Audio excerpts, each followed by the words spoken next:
In 1998, a U.S. Coast Guard-funded study identified Baltimore's Francis Scott Key Bridge as vulnerable to a catastrophic ship strike and recommended protective fenders around its support columns. Those fenders were never built. 26 years later, a 100,000-ton container ship drifted into one of those unprotected columns, and the entire bridge collapsed in 13 seconds, killing 6 workers. This was not a freak accident. The risk was documented, the solution was known, and the warning went unheeded. So the question this story answers is not why the bridge fell, but why the protection was never built. On March 26, 2024, at 1:27 a.m., the container ship Dali, a vessel weighing over 95,000 gross tons, drifted out of the shipping channel and struck a primary support column of the Francis Scott Key Bridge. The impact was immediate and catastrophic. Within 13 seconds, the entire continuous steel truss system failed, folding in on itself and plunging into the freezing waters of the Patapsco River. Working on the span in the cold darkness was a maintenance crew of 8 construction workers, there to patch potholes on the highway. Only 2 survived the fall. The other 6 men, immigrants from Mexico, Guatemala, Honduras, and El Salvador, were killed when the bridge collapsed beneath them. Beyond the immediate human tragedy, the destruction instantly severed an important transport artery of the eastern seaboard. The bridge served as an essential link of the Interstate 695 Baltimore Beltway, carrying roughly 30,000 vehicles every day. Its massive steel wreckage blocked the entrance to the port of Baltimore, forcing a complete shutdown of maritime commerce for weeks and threatening the livelihoods of thousands of workers. The sheer speed of the destruction stunned the public. A single impact from a drifting vessel had erased a massive highway crossing in seconds. How a major piece of American infrastructure could be wiped out so completely reveals a story of structural vulnerability, design choices, and warnings that went unheeded. The ship at the center of the collision is the Dali, a 948-foot Neo-Panamax container vessel. Registered under the Singapore flag, the ship was operated by Synergy Marine Group and chartered by Maersk. The vessel had already experienced 2 full-circuit blackouts while berthed in Baltimore the day before departure, hinting at underlying electrical issues. At approximately 1:25 a.m. on March 26th, as the Dali transited the Patapsco River channel, it experienced a sudden and total loss of power. The National Transportation Safety Board later traced the cause to a single low-voltage signal wire that was mislabeled and left loose during the ship's construction. This wire disconnected, triggering a short circuit that tripped main breakers and forced the power management system offline. The blackout instantly disabled the vessel's propulsion and steering systems. Without electrical power, the main diesel engine lost lubricating oil pressure and automatically shut down, halting the propeller. Steering controls went dead, and the bow thruster became completely useless. Even the emergency generator failed to automatically start because the circuit outage disabled its start sensors. Deprived of steering, the 100,000-ton vessel drifted out of the shipping channel toward the bridge. The crew issued an urgent mayday call, allowing police to stop traffic on the span above. But the momentum of the massive, unguided ship was unstoppable. Within minutes, the Dali drifted directly into the southwest support column, where a single column strike triggered a total progressive collapse.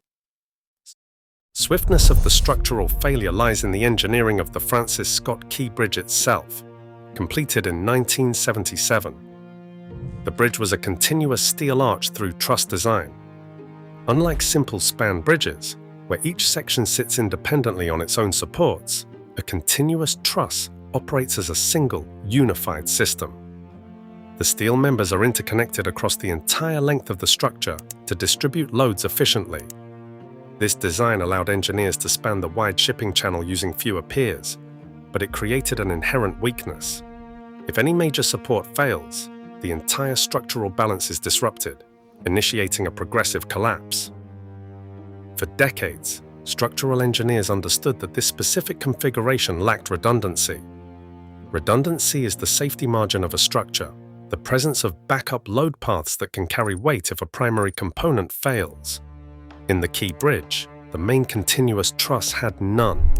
The entire 1,200-foot central span relied completely on just two main concrete piers. If either pier was destroyed, the entire steel superstructure was guaranteed to fall. This structural exposure was not a secret. A 1998 study funded by the United States Coast Guard specifically evaluated the vulnerability of major river-spanning bridges to vessel strikes.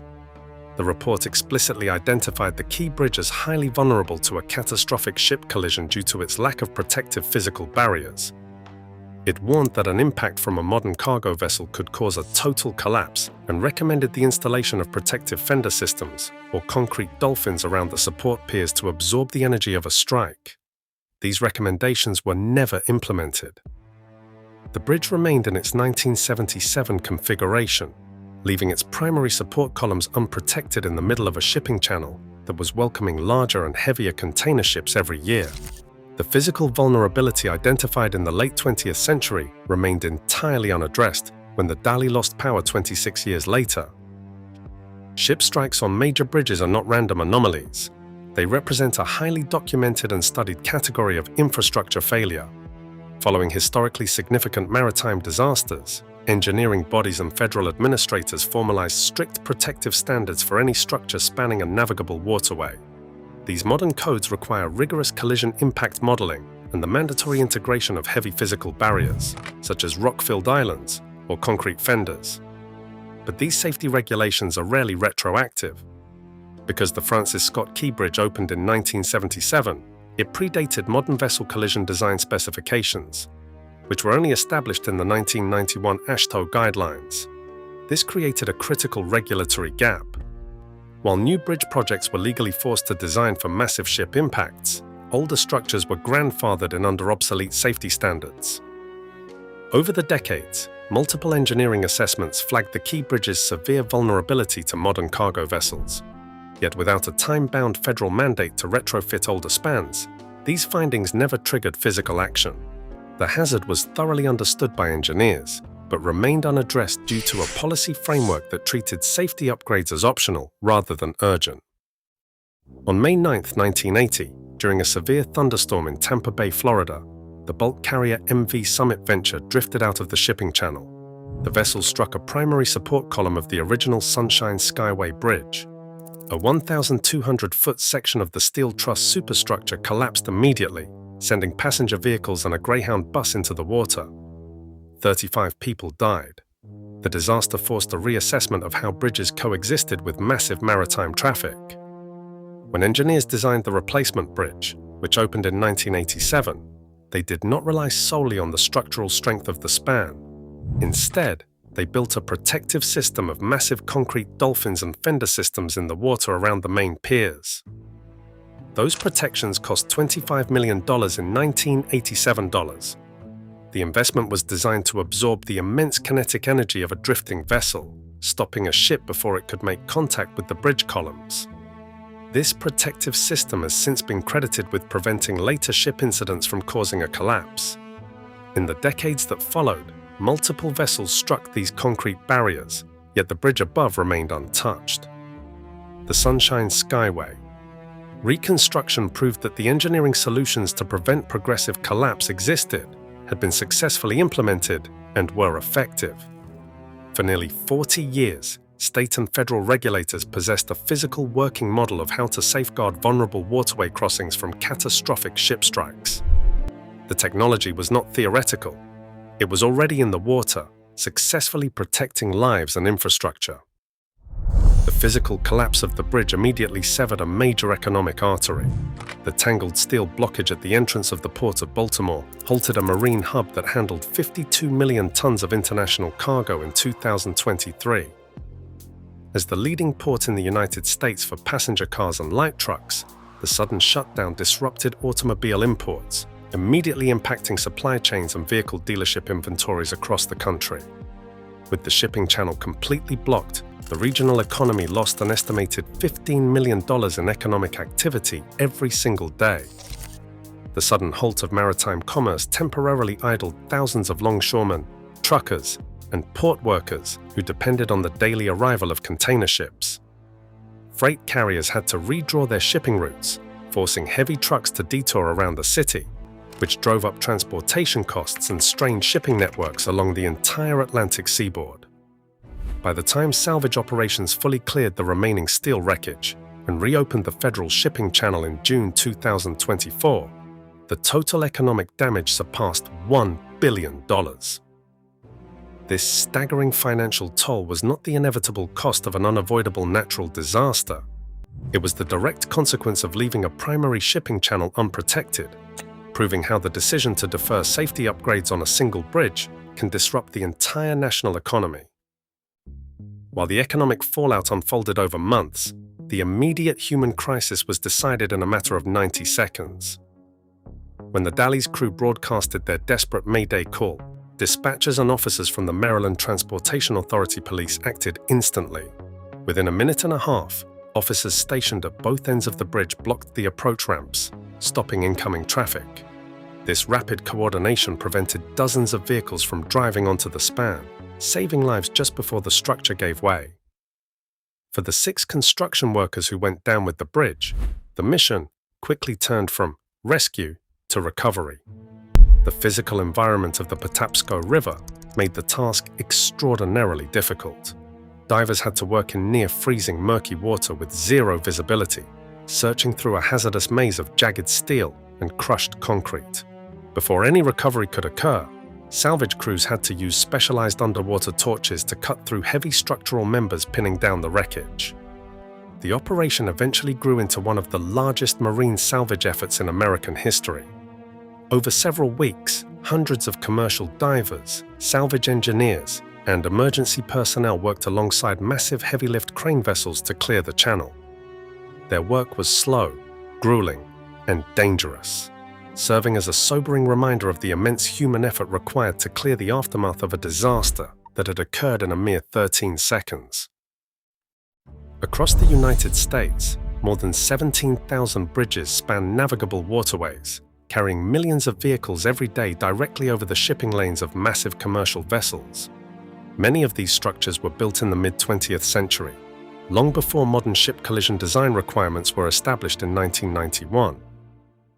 The American Association of State Highway and Transportation Officials has identified thousands of these active crossings that completely lack adequate protection against a major vessel strike. Installing modern protective barriers or concrete islands around aging support piers is highly expensive, and local agencies consistently deprioritize the work in favor of more visible road repairs. Compounding the hazard, the Federal Highway Administration has established no mandatory timeline forcing states to bring these vulnerable structures into compliance. Without national mandates, these known engineering hazards remain unaddressed in rivers and bays nationwide, transforming everyday infrastructure into an active public risk. If you want to support deeper investigations into public safety, please subscribe. Hours after the collapse, Maryland Governor Wes Moore committed to rebuilding the bridge. In 2024, the federal government approved funding to reconstruct the crossing, but the new span will not open until 2028 at the earliest. This replacement will feature modern safety designs, including massive rock-filled protective island fenders capable of diverting runaway cargo ships. But the price tag for this safety is high. The new bridge is estimated to cost $1.9 billion. Decades ago, retrofitting the original structure with these identical protective island fenders would have cost a tiny fraction of that amount. The choice to delay safety did not save money. It merely deferred a far greater debt. Across America, thousands of older, unprotected bridges remain vulnerable to the exact same failure. The question is whether we will pay to protect them now or wait to rebuild them later. To support deeper investigations into public safety, please subscribe. The Francis Scott Key Bridge stood for 47 years over a channel that grew increasingly hazardous. By 2024, the container ships passing beneath the span had far outgrown the design assumptions of 1977. State transportation officials and federal regulators possessed years of clear, written warnings. They had the engineering studies, the historical precedents, and the blueprints for protective barriers. Yet Maryland decision-makers chose to defer the necessary funding. At 1:27 in the morning, as 6 maintenance crew members filled potholes on the roadway above, Those years of inaction met a drifting 95,000-ton vessel. The structural collapse of the continuous steel span was an engineering certainty once the unprotected pier was struck. The real question is not why the bridge fell, but why the protection was never built. To support independent investigations into public safety, please subscribe. Today, thousands of American bridges remain exposed to this exact same vulnerability. The real question is not why the bridge fell, but why known protections were never built. Until proactive safety overrides bureaucratic inaction, we are simply waiting for the next collapse. Subscribe for more deep dive investigations.